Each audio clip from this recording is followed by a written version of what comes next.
Night of the Living Dummy 2. Goosebumps, Night of the Living Dummy 2. R.L. Stine. My name is Amy Kramer, and every Thursday night I feel a little dumb. That's why, because Thursday night is a family sharing night, quote unquote. At my house, Sarah and Jed think it's dumb too, but Mom and Dad won't listen to our complaints. It's the most important night of the week, Dad says. It's a family tradition, Mom adds. Something you kids will always remember. Right, Mom. It's something that I'll always remember as painful and embarrassing. You would probably guess that our family sharing night.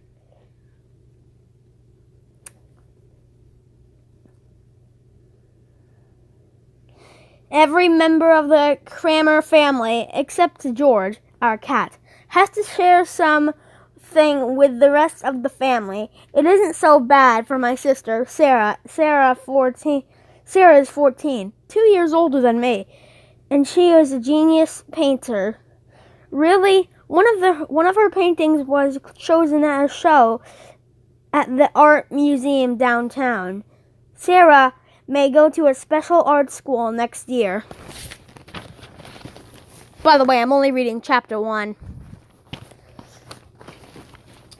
So Sarah always shares some sketches she's working on, or a new painting. And family sharing night isn't so bad for Jed either. My 10-year-old brother is such a total goof. He doesn't care what he shares on Thursday night. He burped really loud and explained that he was sharing his dinner. Jed laughed Jed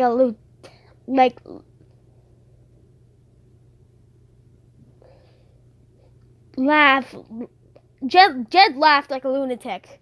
But Mom and Dad didn't think it was so funny. They gave Jed a stern lecture about taking family sharing night more seriously. Next Thursday night, my obnoxious brother shared a note that David Miller, a kid at my school, had written to me. A very personal note. Jed found the note in my room and decided to share it with everyone. Nice? I wanted to die. I really did. Jed just thinks he's so cute and adorable. He can get away with everything. He thinks he's really special. I think it's because he's the only redhead in the family. Sarah and I both have straight black hair, dark green eyes, and very tan skin. With his pale skin, freckled face, and curly red hair, Jed looks like he came from another family. And sometimes Sarah and I both wish he did. Anyway, I'm the one with the most problems on family sharing night, because I'm not really talented in the way Sarah is, and I'm not a total goof like Jed. So I really know what to share. So I never really know what to share.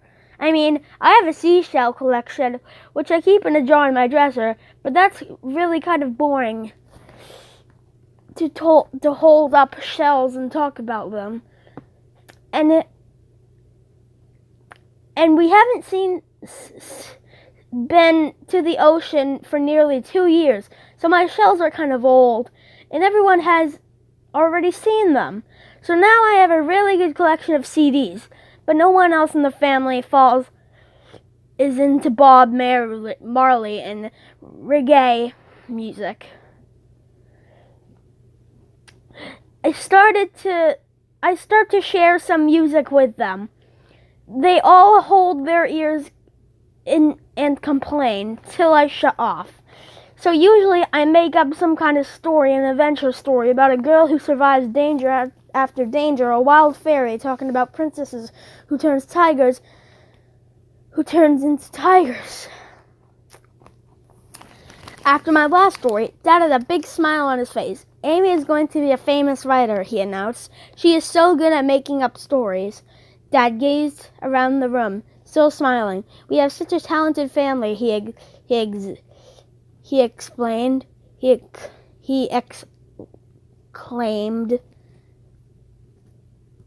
explained.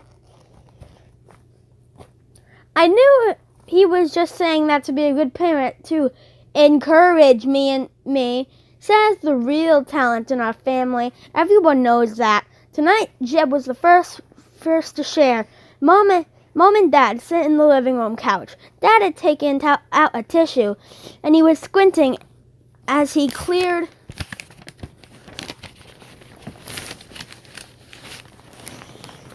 his glasses. Dad can't stand to have the tiniest speck out of dust on his glasses. He cleans them about 20 times a day.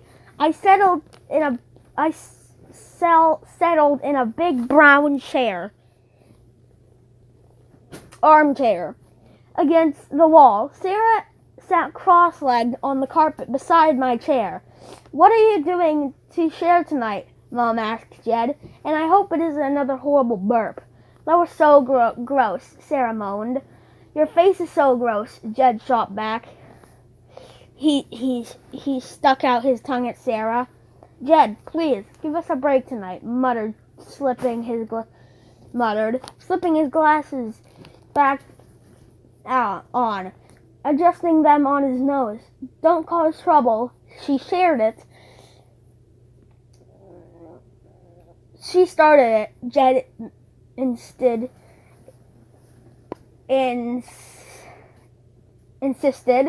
pointing at Sarah. Just share something, I told Jed, sighing. I'm going to share your freckles, Sarah told him. I'm going to pull them off one by one and feed them to George. Sarah and I laughed. George didn't glance up. He was curled up, napping on the carpet and the couch. That's not funny, girls, Mom snapped.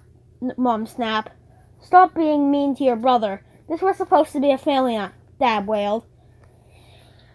Then why can't we be a family? We are, Jed insisted. Dad frowned and shook away his head. He looks like an owl when he does that. Jed, are you going to share something? He